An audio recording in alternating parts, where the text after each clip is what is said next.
Given us some information relative to the African world, the scattering of Africans literally all over the world. And of course, Dr. LMadu, before we left, you were giving us an overview in terms of where Africans, for the most part, are situated. Mm-hmm. And I must say that they are situated in such numbers that we never realized that, that they might have been there, but we certainly didn't realize that you're talking about the hundreds of thousands in these particular areas. Let's continue that. Well, how are these Africans treated, in the countries where they currently reside in terms of political and, social order? For example, let's take the case of Dominican Republic. Okay. Take the case of a guy called Jose Francisco Peña Gomez. Peña Gomez was a long-time mayor of Santo Domingo, the capital.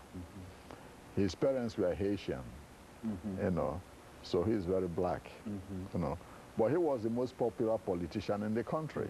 He was a member of a Socialist International, a close friend of former Israeli Prime Minister Shimon Peres, He ran for election a few years ago against, an icon in Dominican Republic called Balagua, who has been president for a long time.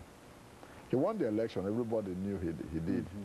But because they didn't want a black president, they rigged the election against him. 4 years later, he ran against a nobody in Dominican politics, called Lionel Fernandez. Everybody knew that Peña Gomez won, but they rigged it to prevent him, because of his skin, of becoming president of the country. So in a country even like the Dominican Republic, that's predominated by blacks and mestizos. Yeah, the mestizo elite still looks down on the blacks. In the Spanish colonies, the mixed blood, they call them mestizos, or the British call them mulattoes. So the mestizos in Dominican Republic, think they are superior to dark-skinned Haitians. That's an example. In Colombia, you have about 5 million blacks, But what happened, or what has been happening, is that the official census never counted blacks in the country. Okay. It never so did. They're not visible. They're invisible for all practical purposes. Exactly. They're invisible for all practical purposes. Okay? There are about 4,000 and some legislators. 80 are black in the country. Okay. Now, take the example of Peru. The same. Most of the menial jobs and all that are reserved for blacks only, second only to the indigenous group. That was what gave rise, to a guerrilla warfare that lasted a whole lot of years, called the Shining Path. That was a rebellion of the indigenous people against the hegemony of the white elite. You go to Ecuador, the same. They're relegated to the worst, menial jobs, no civil rights. The only way a black person could be recognized in Ecuador is if you're a soccer player. That's the only exactly, only avenue of social mobility. In Cuba, even as hard as the socialist revolution, tried to equalize, the racial, imbalance, by trying to promote a whole lot of blacks. But still, if you look at the Cuban National Assembly or the Cuban Politburo, you hardly see any blacks in there. In fact, one of the highest ranking blacks in the country was Theophilus Stevenson, who was heavyweight champion for a long time, Olympic placing.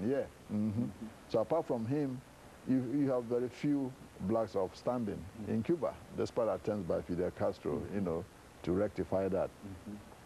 In Argentina, blacks are highly invisible, because the country pretends that you don't have them. It's a white, lily white country. But the World Bank stated that at least there are about 2 million Afro-Argentines in the country. And they say that there's none at all. That's correct, there's none at all. Okay, in Chile, the same. Chile claims to be the whitest country, in the whole of Latin America, but they are Africans living in Chile. In Costa Rica, almost half of the population are blacks, but they are discriminated against too, even when President Oscar Arias tried to pass legislation, to ameliorate it. What is happening in that part of the world, in South America, is that half of the countries deny that racism exists, and there are no laws at all to rectify them. For example, in Venezuela, they say, well, there's no laws against it, so there's no racism at all. But now Hugo Chavez is trying to take a look to see, hey, you know, something is happening here. You know, we have to create some laws to protect, you know, people against discrimination. But the fact is that for centuries, they've always used that as an excuse to say, well, it doesn't exist in our society the way it exists in the U.S. Just because we don't have laws here, you know, but you all have laws against it there, you see. So, but the difference is that we have laws that regulate it, that control it. In those countries, they just, you know, it's subliminal, exactly. Just leave it alone, exactly. But the problem is that most of the black citizens in those countries have not organized themselves because they've not been politically sensitized.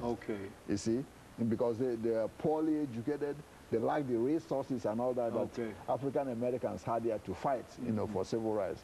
And moreover, the slave trade and slavery lasted longer in Latin America than it did here.